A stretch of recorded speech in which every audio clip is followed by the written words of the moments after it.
Greetings. We offer these podcasts freely, and your support really makes a difference. To make a donation, please visit tarabrach.com.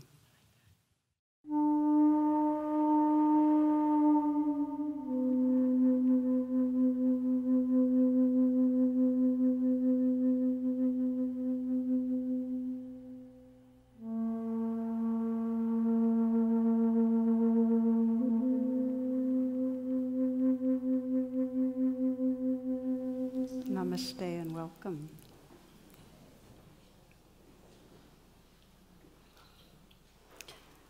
I'm aware that I often begin with the classic Namaste, and for those that might not be familiar, the word Namaste, Namo, means I bow or I honor the divine, and it's the divine that lives and shines through you and through me and through the woods and the birds and all living beings.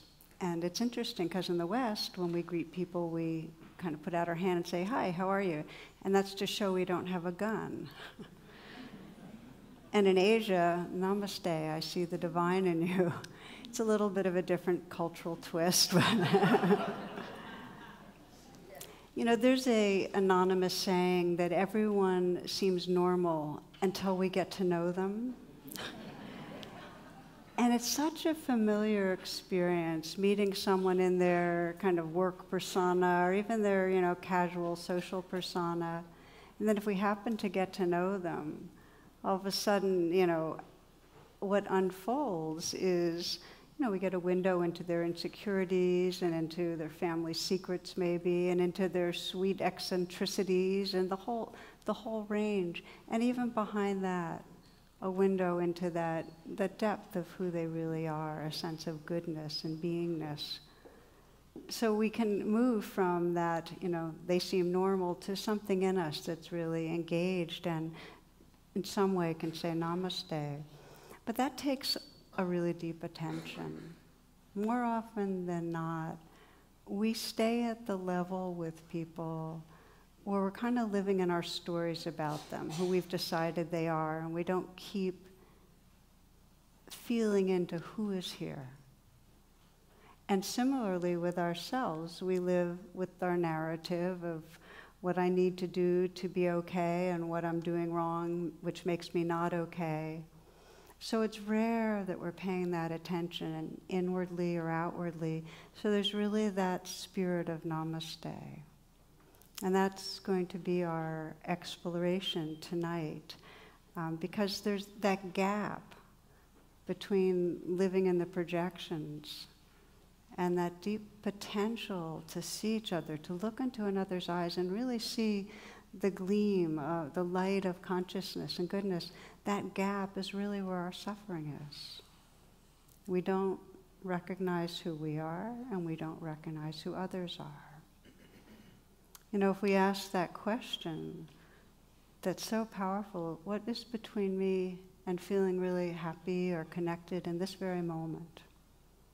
What in this moment is between me and feeling really at home?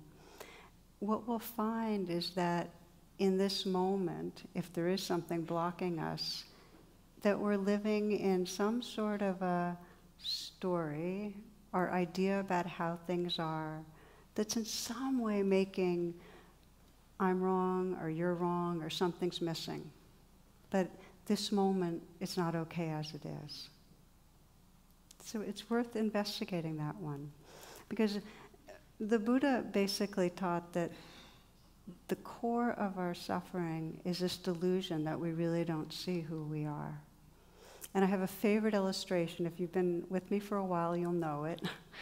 That occurred when my son was in a Waldorf school. He was, I think, in 5th or 6th grade. And as it went in the art classes, the children would get into groups of 4, and the art teacher would circle around looking at what they were doing. And their assignment was to make a drawing. And one little girl was very, very industriously into what she was doing. And so the teacher kind of stood behind her and watched her and finally said, "Well, hon, what are you drawing?" The little girl said, "Well, I'm drawing God." And the teacher chuckled, and she said, "Well, no one knows what God looks like." And without skipping a beat, without even looking up, the little girl said, "They will in a moment," you know.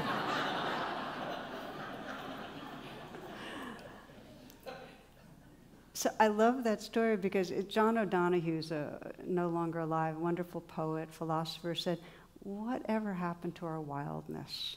You know, we're so busy managing our life that we cover over this mystery. We're so busy in our stories of what we need to do and where we need to go and who you are and who I am, that we don't really feel that tenderness and beauty of Namaste, of seeing how the sacred is living through everything. So we'll explore tonight the freedom that comes and the happiness that comes when we can pause and see more truly. And we'll look at that. I like the language of soul recognition. You know, how we can see past the mask and really see who's there in a deep way. But if the word soul doesn't work for you, just like anything, drop it. It's really seeing the truth of who's shining through. And a number of years ago, I heard a story from the King Arthur legends that really captivated me, and I thought I'd share it. I share it once every couple of years as a way of kind of bringing alive this inquiry as to who are you and who am I? And in this story, King Arthur encounters a knight who's has all these dark powers, and the knight casts a spell over him that created a tremendous amount of terror. It rendered him powerless. And then the knight offered the king his life and freedom if he could return in 7 days with the answer to a question. And the question is, what is it that all women most desire? So if you don't know the story, start contemplating. What is it that all women most desire? So they made the agreement. King Arthur went off, and he asked every woman he could encounter. He asked the girl that's herding the geese and the alewife and the great ladies at the castle, and they all gave their takes, but nothing rang true. So he became increasingly disheartened, and in the final morning, his time was running out, with a heavy heart, he turns back to move towards the knight's castle with a sense of, okay, I have to submit and die. So I'll read you the rest of the story because I like the way it's written. Not far from the knight's castle, Arthur heard a woman's voice, soft and sweet, calling out to him, "Now God's greeting to you, my lord King Arthur. God save you and keep you." And he turned and saw a woman in a vivid scarlet gown, the color of holy berries, sitting on a mound of earth. He had expected the owner of the soft voice to be fair, but she was the most hideous creature he had ever seen, sprouting a long, wart-covered nose bent to one side and a long, hairy chin bent to the other.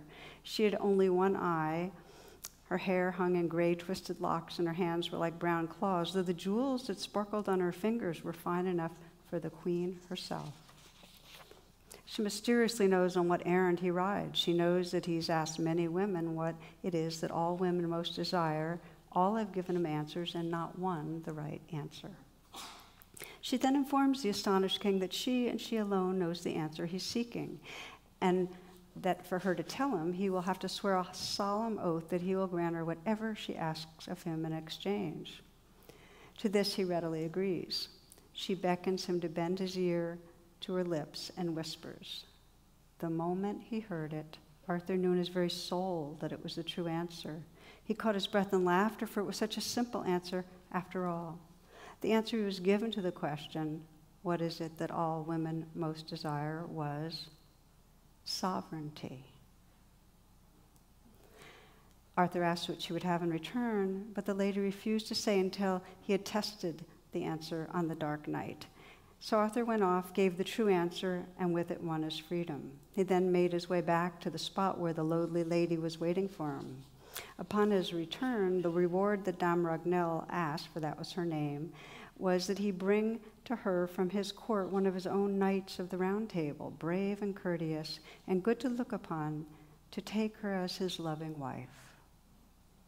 Well, Arthur, staggered and repulsed by this inconceivable request, has to be reminded that he owes his life to her and has made a knightly and kingly promise in exchange for help.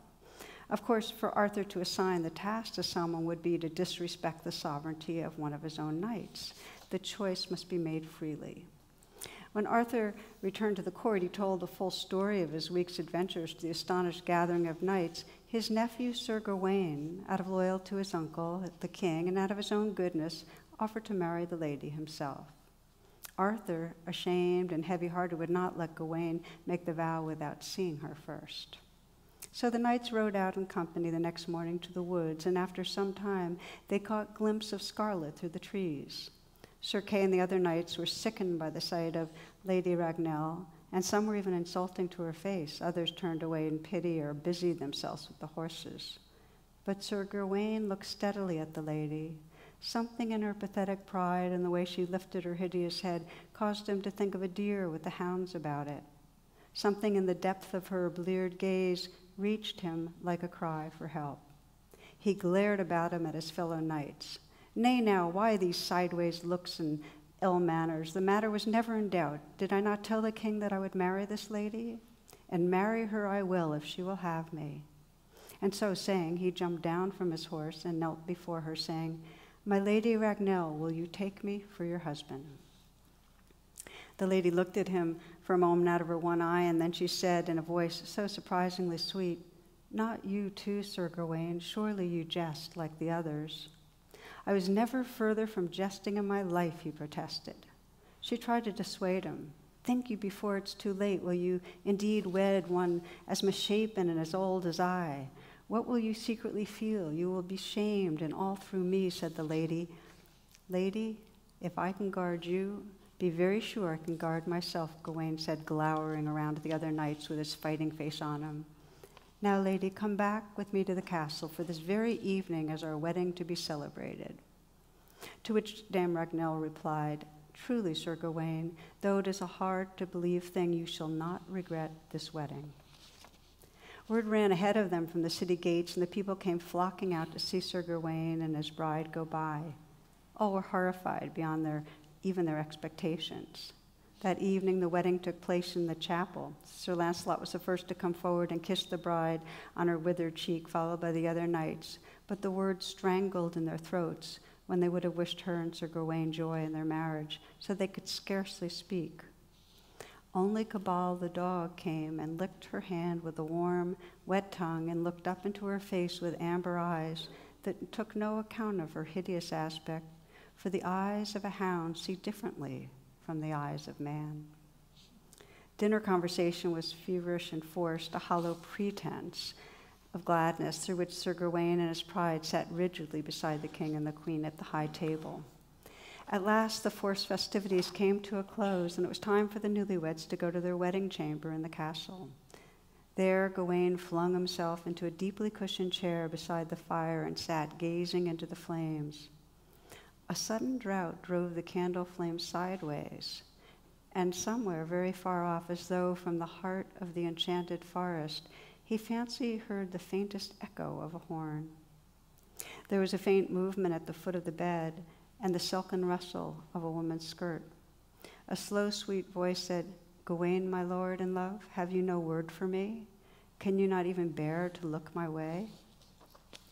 Gawain forced himself to turn his head and look, and then sprang up in amazement, for there, between the candle scones, stood the most beautiful woman he had ever seen. Lady, he said at half-breath, not sure whether he was awake or dreaming, who are you? Where is my wife, the Lady Ragnell?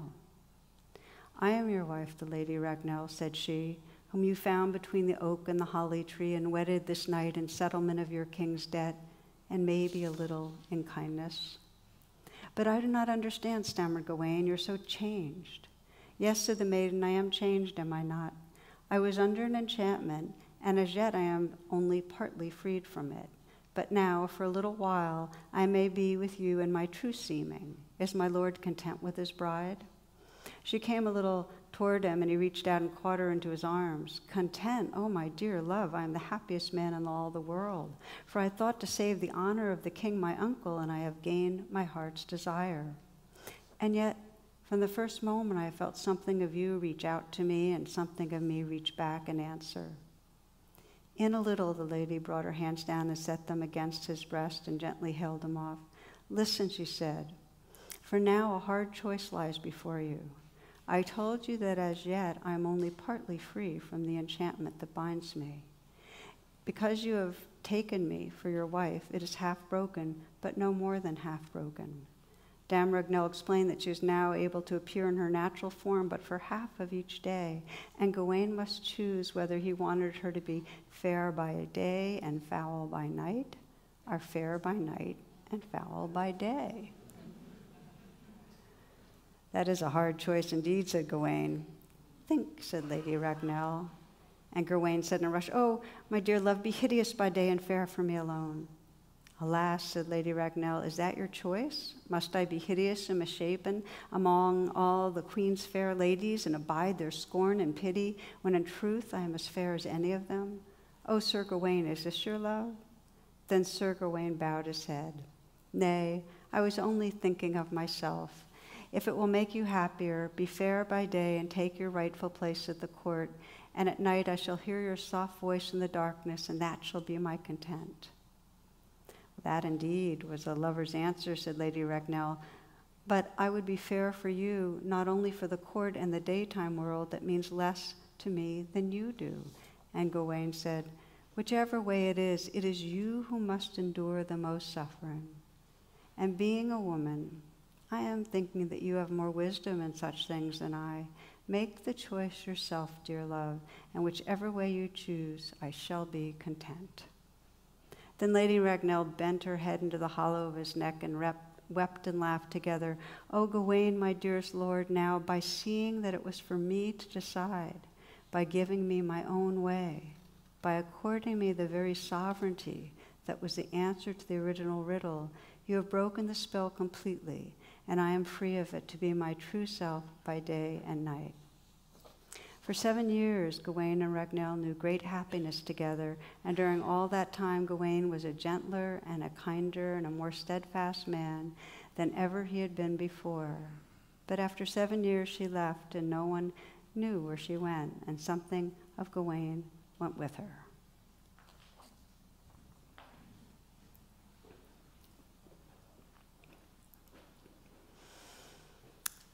So let's consider for ourselves here, what is sovereignty? I mean, what's really meant by it?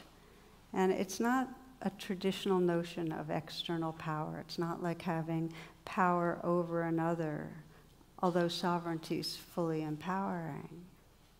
And it's not being independent, because the nature of existence is we're totally interdependent. We're intertwined. Though sovereignty is free of attachment. So sovereignty here, the spiritual sovereignty, is the freedom to be who we really are. It's the freedom to live from the depth and dimension and mystery of what we are. Sovereignty is something, if you sense, well, what makes that possible? It's our capacity to that soul recognition that we can sense in our own being who's here. That rather than having our lives driven by the stories about ourselves, we know the depth of that goodness and consciousness that's here. And we can help, when we have soul recognition of another, help others to come home into that same realization. This is the essence of Namaste. In the moment that we honor the sacred that is within our own being and others, we're actually creating the atmosphere, the conditions for sovereignty. So the next part of our exploration is let's look more closely at how we habitually block that seeing, what stops us from really looking more deeply.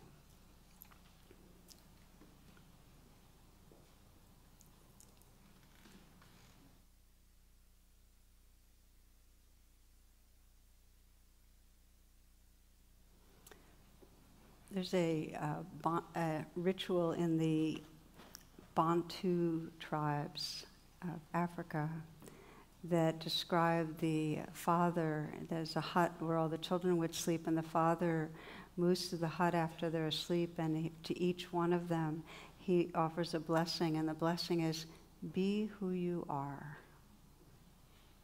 And that's the gift of sovereignty.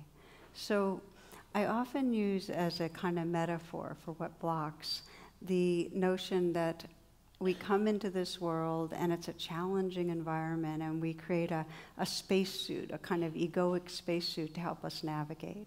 And the egoic spacesuit, and we all do it. Every one of us has ways of having our, pursuing what we want and defending against what we don't want.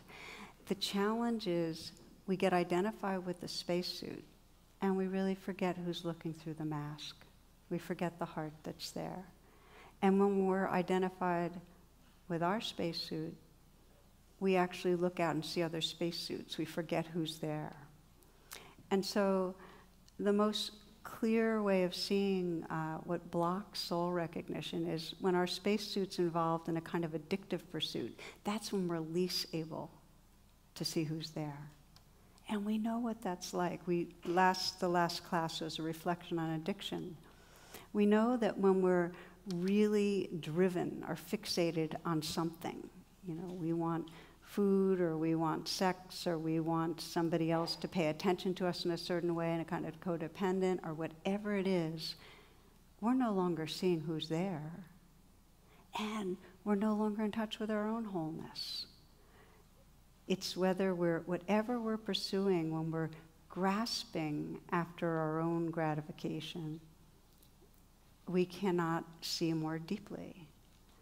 One of the stories one man describes about after retirement, his own kind of fixating, he says that a lot of people ask him what he's done to make his days interesting. So here's what he described to make his days interesting. He said, the other day, Mary, my wife, and I went into town and we visited a shop. And when we came out, there was a cop writing a parking ticket.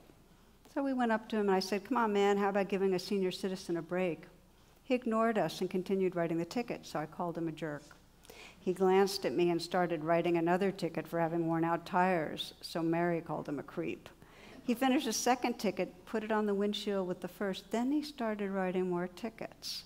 This went on for about 20 minutes. The more we abused him, the more tickets he wrote. Well, just then our bus arrived and we got on it and went home.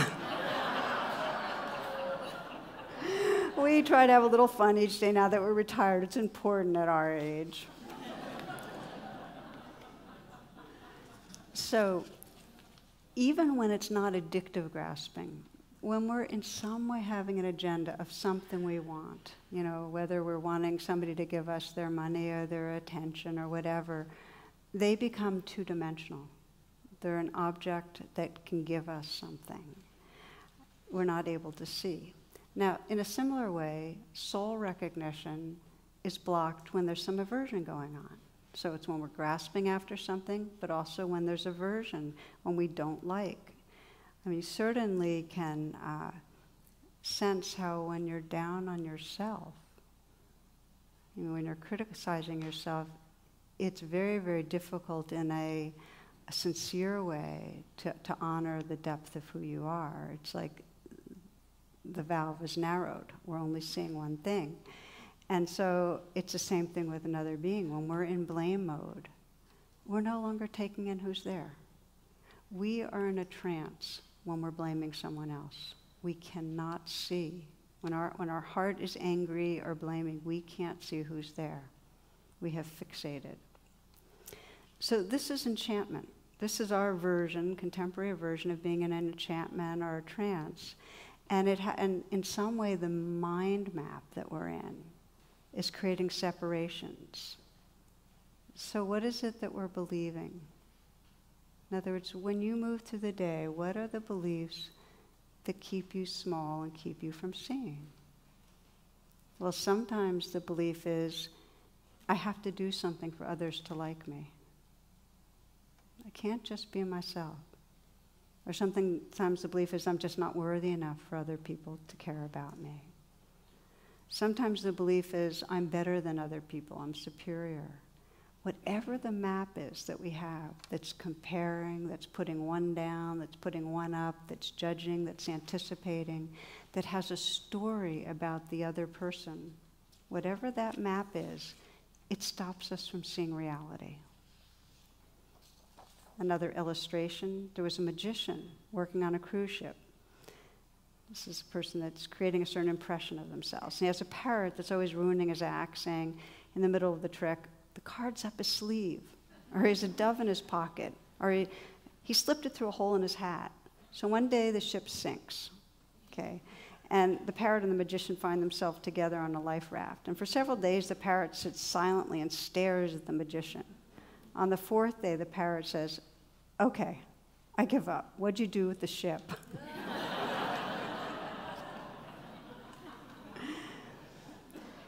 So it's fun, but this is about how the stories we're telling ourselves block us from looking.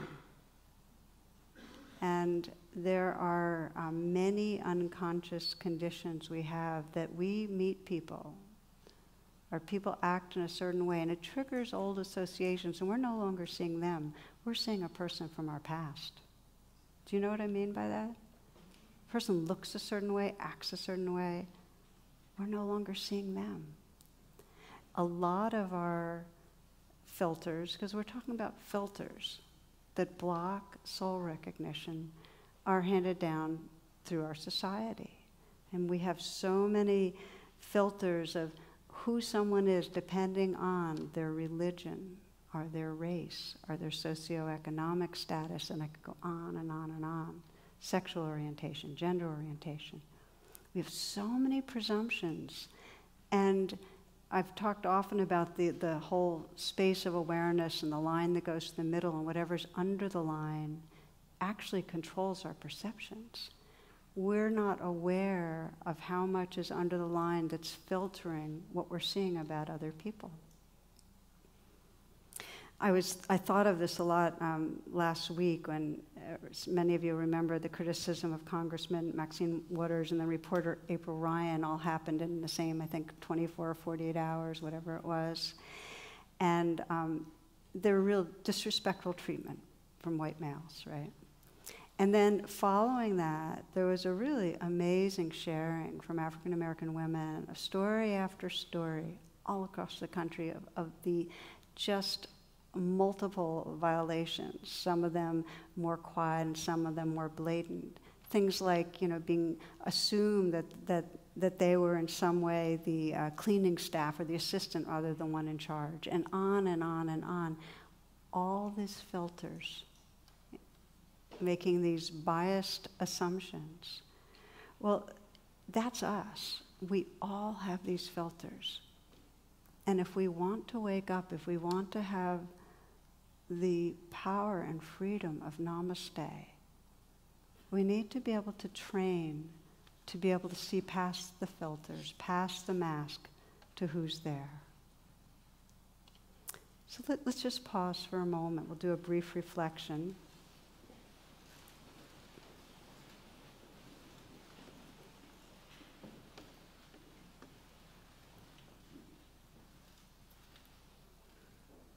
Bring yourself right here. Feel your breath. Feel yourself sitting here. And take a moment to review the day, or if you're listening to this on podcast, yesterday. And scanning for how much was I seeing? This would be of other people. Start with others who you encountered over the last 24 hours. And just sense how much were you attending to this living being in the moment, and how much were you seeing in a habitual way, their spacesuit, maybe reacting to an agenda of yours or theirs, or an aversion of yours or theirs.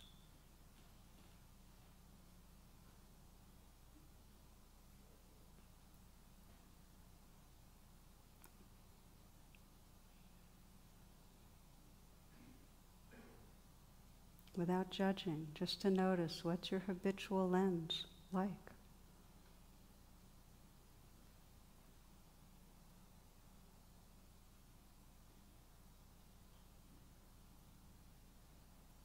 In the same way we have filters with others, how have you been filtering yourself over these last 24 hours?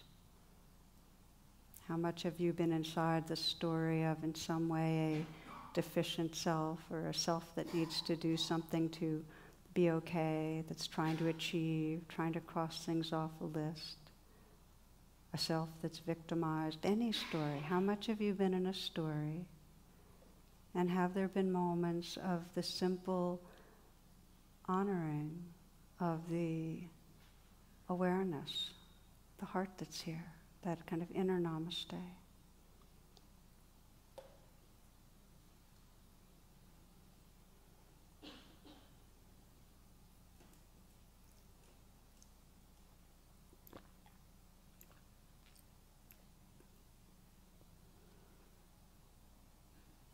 As you reflect, you might notice that the conditioning or the filters are very thick when we get into our daily routines.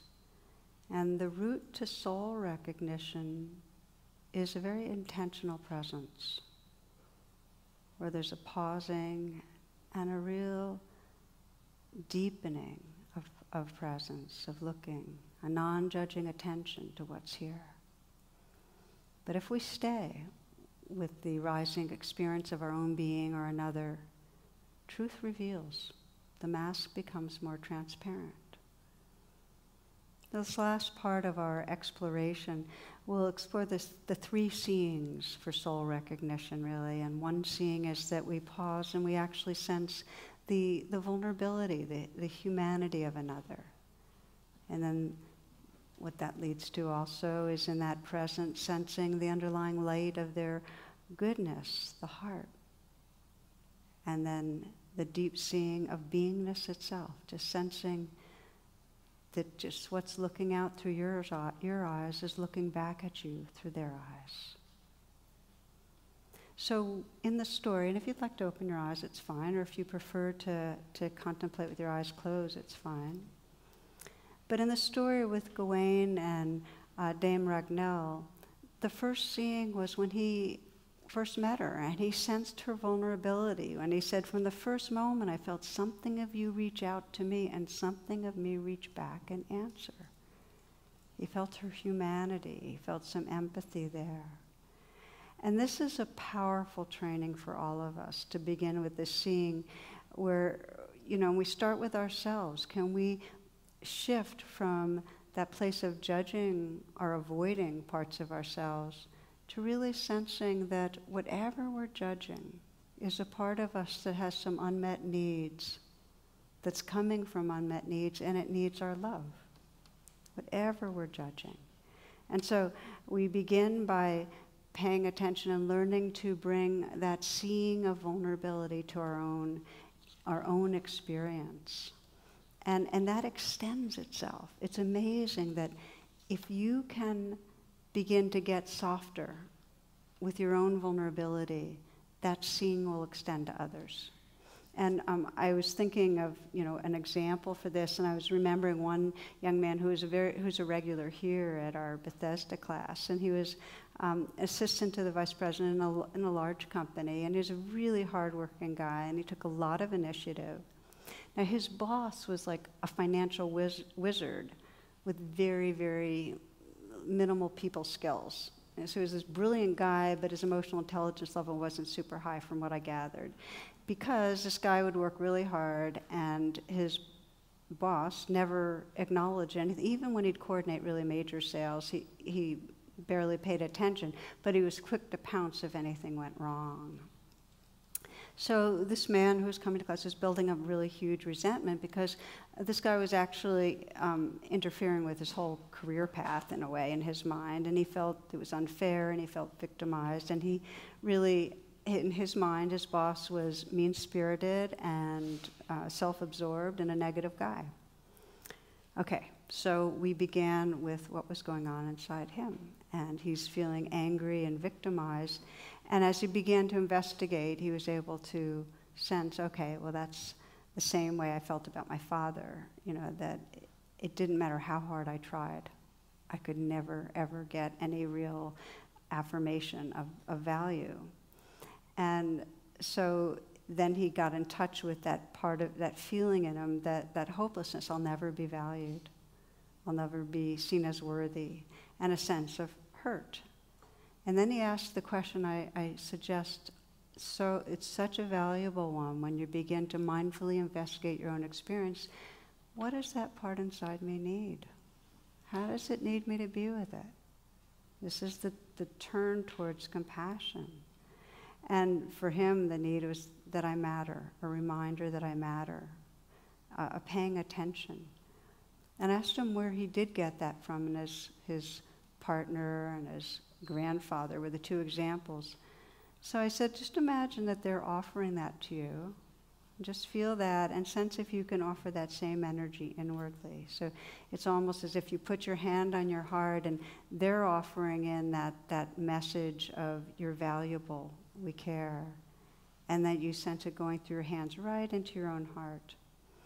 And so he practiced with that for a while, for a few weeks, where every time he felt caught and victimized and so on, he'd get in touch with that hurt place that never really could do enough to be worthwhile, and then he'd imagine that kind of, that energy that was really sending the message, we care, you matter. So he started bringing more compassion towards himself. And then, and I invited him to do this, to bring his boss to mind and start being interested. What might be going on with someone who's ignoring others' efforts? What might be going on with someone who only criticizes? What would it be like inside him? And he began to sense that this guy was enormously anxious, and he could imagine, and he said, he's afraid he's going to fail. He's just afraid of failure. So he's scanning. His filter is look for what's going to go wrong and try to fix it. And then he sensed how painful it would be to be somebody that's not open to when things are going well, that wasn't part of his filter. So he could start seeing his vulnerability and also sense that he was really trying to do a good job. He wanted things to work. He was just afraid. So here's what he did, and I thought this was really actually brilliant, that when his boss came up with this amazing strategic plan, and he made a big point of saying how brilliant the plan was and really looking him in the eyes. And his boss got incredibly embarrassed and self-conscious, and his eyes brightened and he was clearly pleased. He kind of looked away and looked, but he could tell, and he memorized that moment. Because that was a moment at one level of soul recognition, that he had mirrored back goodness at one level. And it softened things. It softened things a lot. So for him, the takeaway was really that how powerful it is to be able to get more tender towards the insecurity in himself and in another. Because everybody on some level wants to feel seen and understood. Everybody does. So this was his process of developing soul recognition. It was one step. Mother Teresa just talks about Christ in his distressing disguise. And when we talk about seeing vulnerability, it's not about pity. It's just seeing that we all have conditioning, and that the goodness is under the conditioning. One person practicing this awakening the heart to the vulnerability and the goodness described being mugged at gunpoint in New York. This is a story I got from Sylvia Borstein. So this guy had been practicing loving kindness practice for a year, which is to see past the mask, to see the goodness, okay? So one evening he's in Soho, a disheveled man with a scraggy beard and dirty blonde hair accosts him, demands money. This guy gives over $600 that he carried in his wallet, and then the mugger shaking his gun and demanding more. So stalling for time, this guy hands him his credit cards and his whole wallet. So the mugger looks dazed, and he's high on some drug, and he starts saying, "I'm going to shoot you." And then this man says, "No, no, no, wait, here's my watch. It's an expensive one." So disoriented, the mugger takes the watch, waves the gun again, and says, "I'm going to shoot you." Somehow, this guy looked at him with loving kindness and said, "You don't have to shoot me. You did really good. Look, you got nearly $700. You got credit cards. You got an expensive watch. You don't have to shoot me. You did good." The mugger's confused. He lowers his gun slowly. "I did good," he half-asked. "Yeah, you did really good. Go tell your friends you did good." Dazed, the mugger wandered off, saying softly to himself, "I did good. I did."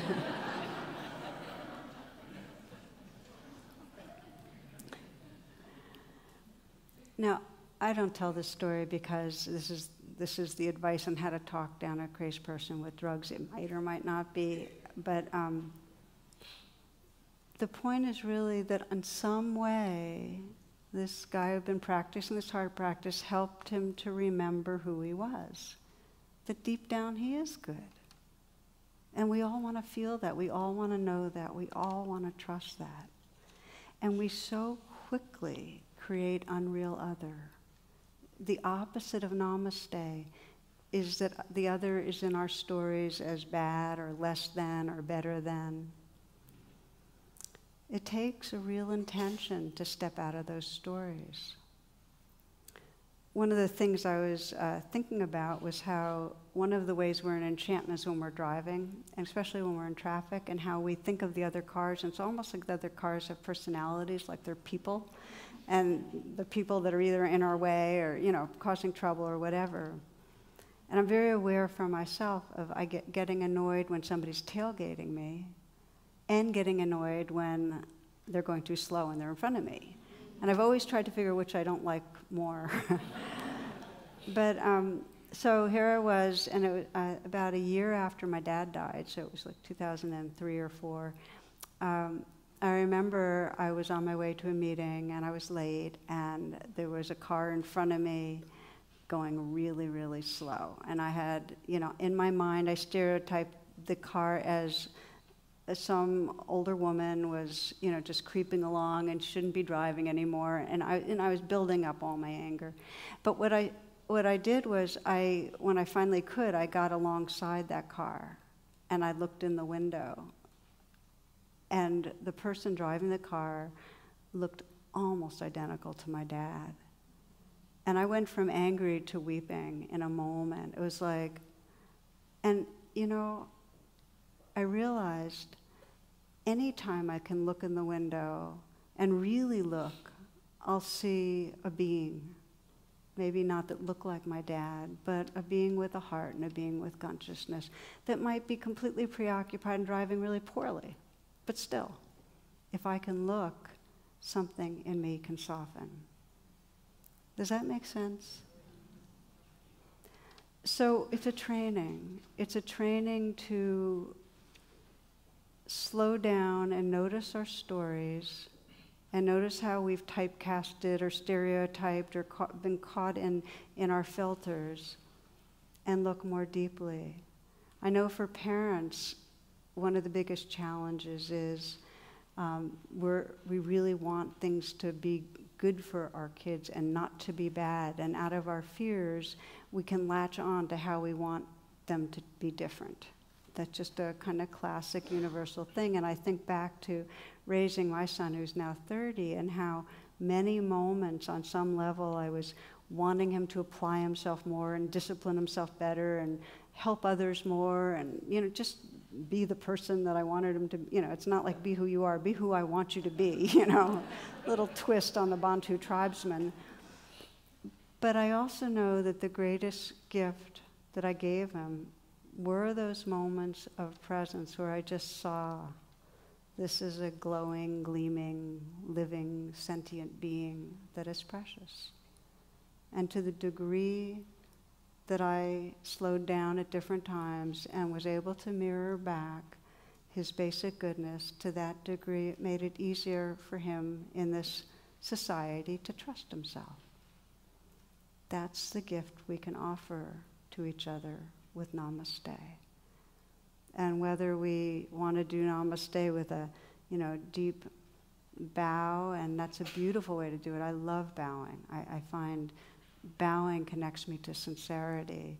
Or whether that doesn't fit, just feeling our heart in some way appreciating. It's a gift. And when we can do it inwardly, exactly the same. It's not egoic self-love. It's honoring the truth of that sacred that's living through all beings everywhere. So I'd like to have us end with a very brief reflection together.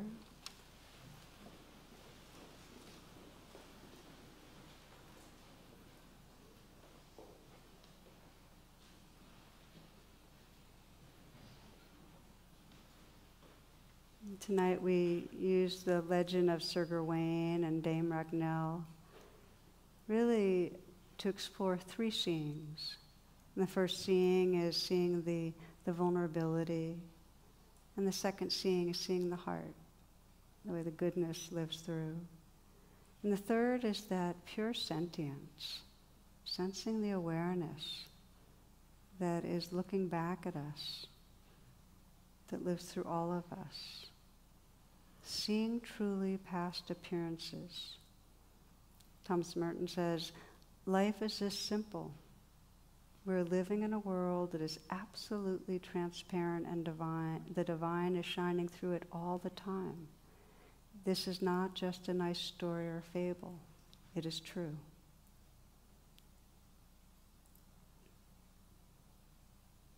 So we close the invitations to bring somebody to mind who's close to you, that's easy to love and to care about.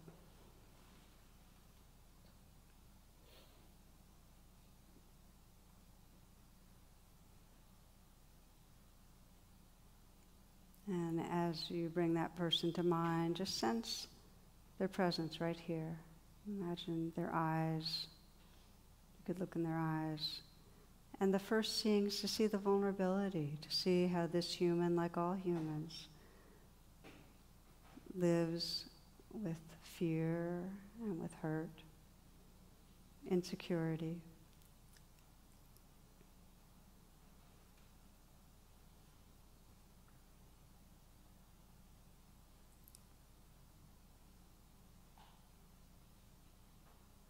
To see how this human, if you can see past the mask so easily, how goodness lives through this human. Perhaps in their humor, their kindness, their brightness.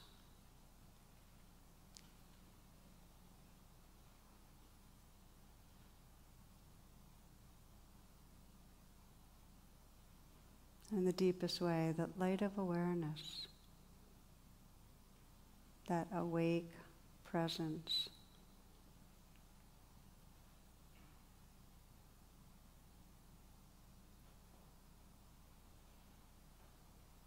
Just sense that you can bow in some way, in your own way.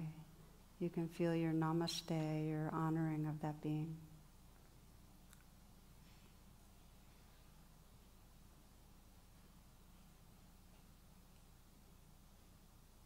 I invite you to bring another person to mind. It could be someone that's not as close, but someone that you'd like to just reflect on right now.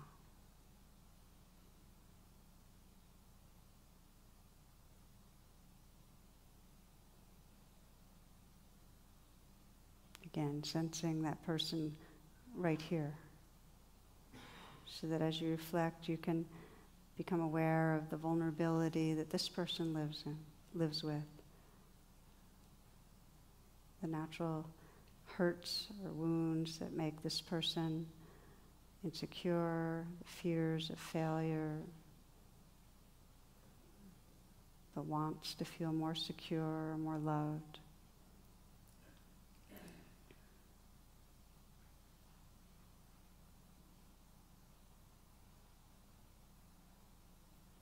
Feel your heart's tenderness as you look again to see the goodness.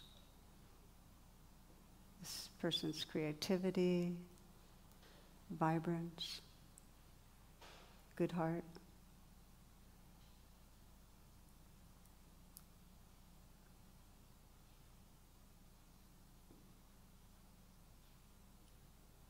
And then again to sense in the deepest way the presence, the sentience,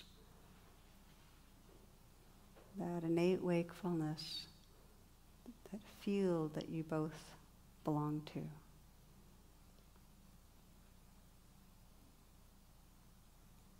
Bowing in your own way to the sacred living through this person.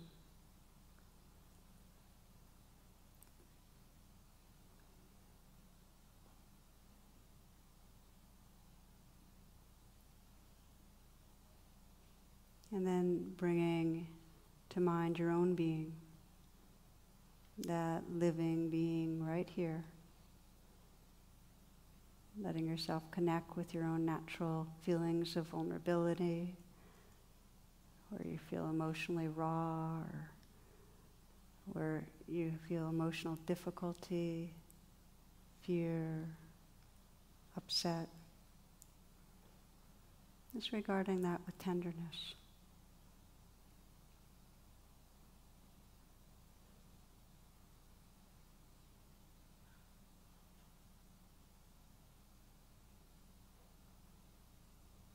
And with that same awake, seeing presence, your goodness, your intention to be kind, to be honest, to be awake, just to appreciate the goodness that's here.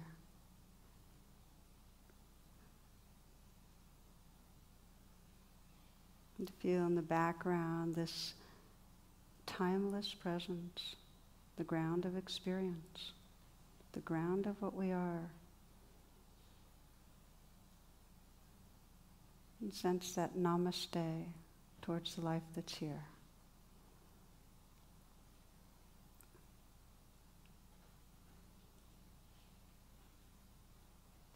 And sensing that this heart space that includes yourself and the two others is vast and edgeless to include all beings everywhere. Humans and all beings in all forms, the earth our mother in your lap, and all beings everywhere in your heart. Again, from Thomas Merton. Life is this simple. We are living in a world that is absolutely transparent, and the divine is shining through it all the time. This is not just a nice story or fable. It is true.